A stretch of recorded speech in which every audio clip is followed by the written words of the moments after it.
জামুগুৰিহাটত শ্ৰীমন্ত শংকৰদেৱ সংঘৰ ৯৫ সংখ্যক ৰাজ্যিক অধিৱেশনৰ প্ৰস্তুতি তুংগত। হৰিনামধ্বনিৰে মুখৰিত জামুগুৰিহাটৰ জ্যোতিবিষ্ণুস্থলী। হাতত কাঁচি লৈ জ্যোতিবিষ্ণু ক্ষেত্ৰ চাফাইত নামিল সহস্ৰাধিক মহিলা।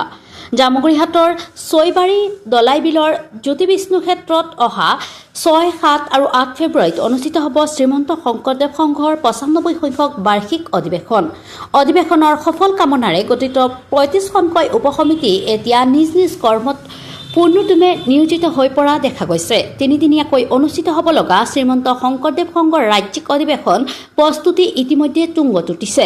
এই উদ্দেশ্যেৰে দেওবাৰে সহস্ৰাধিক মহিলাই জ্যোতিবিষ্ণুস্থলী চাফাই কৰাৰ মানসেৰে হাতত কাঁচি লৈ নৰাকটাত ব্যস্ত হৈ পৰা দেখা যায়। নৰাকটা সময়ত মহিলাসকলে হৰিনাম গাই ভক্তিৰসত বুৰ গৈ বৈকুণ্ঠপুৰী কৰি তোলে জ্যোতিবিষ্ণু ক্ষেত্ৰ। হৰিনাম ধ্বনি দি আনন্দত নাচি বাগি আত্মহাৰা হৈ পৰাও দেখা যায় মহিলাসকলক। নৰাকটাস্থলীতে জুবিন গাৰ্গৰ মায়াবিনী গীত গাই শিল্পীগৰাকীক স্মৰণ কৰাও পৰিলক্ষিত হয়। নৰাকটাৰ অন্তত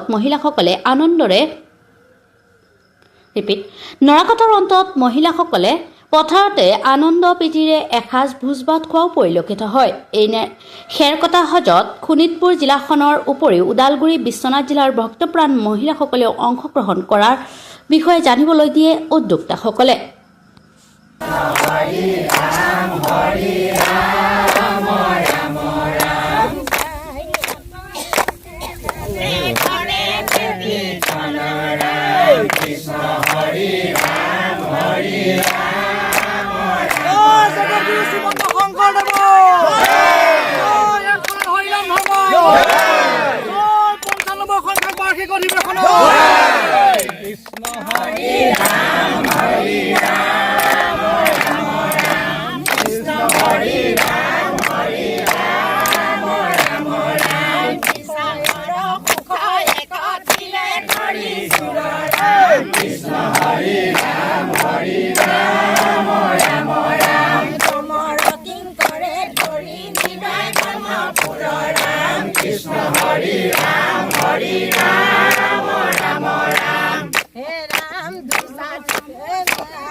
কৃষ্ণ জয় গুৰু শংকৰ ৯৫ সংখ্যক বাৰ্ষিক অধিৱেশন শ্ৰীমন্ত শংকৰদেৱ সংঘৰ জ্যোতিবিষ্ণু সমন্বয় ক্ষেত্ৰত আৰু মাত্ৰ কেইটামান দিনৰ পিছতে ইয়াতে অনুষ্ঠিত হ'ব।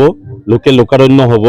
ইতিমধ্যে আজি আমাৰ বিশ্বনাথ জিলা আৰু ওদালগুৰি জিলাৰ পৰা আইসকল আহিছে। ইয়াত নৰাকটা সজ দিছে। ইয়াৰ লগতে আমাৰ জামুগুৰি আঞ্চলিকৰ সমস্ত আইসকলো ইয়াতে আহিছে। আহি ইয়াতে নৰাকটা কামত তেখেতসকল নিয়োজিত হৈছে। আপোনালোকে দেখিছে চাৰিওফালে এটা উখল মাখল পৰিৱেশ কৃষ্ণ ভকতিৰে ৰসময় হ'ব আৰু গোটেই জ্যোতিবিষ্ণু সমন্বয় ক্ষেত্ৰ। আমি আশা কৰিছোঁ যে লক্ষ লক্ষ ভকতক আদৰিবৰ বাবে আমাৰ যি জিলাখনৰ যি আমাৰ বাপ বান্ধৱ সমস্তই যথেষ্ট কষ্ট কৰিছে। অনাগত দিনতো তেখেতসকলে সেই কষ্ট কৰি যাবলৈ আমি আশাবাদী।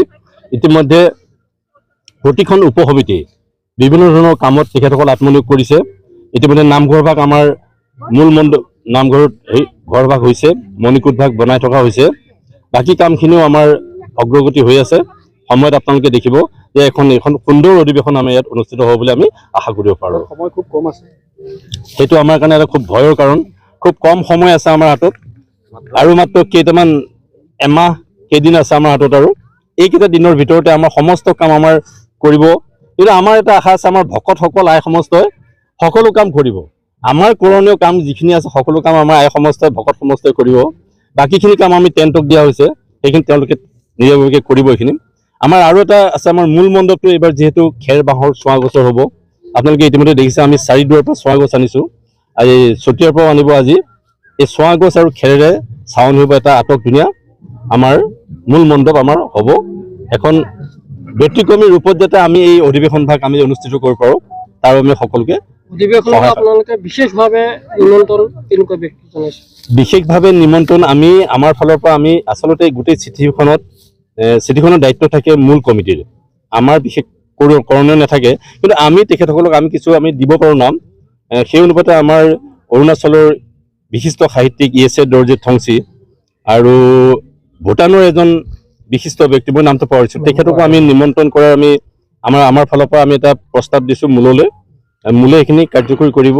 বাকী আমাৰ ইয়াত যি তোৰণসমূহ আমাৰ যিখিনি উন্মোচন হ'ব, এইখিনি আমাৰ স্থানীয় বা জিলাখনৰ সেইসকলৰ দ্বাৰা আমি সেইখিনি কাম কৰিম। আমাৰ জিলাৰ উপায়ুক্ত মহোদয় বা আমাৰ বন সংমণ্ডল বিষয়া এনেকৈ যিমানখিনি আছে সকলক লৈ পেলাই আমি এই কামখিনি কৰিম এইখিনি।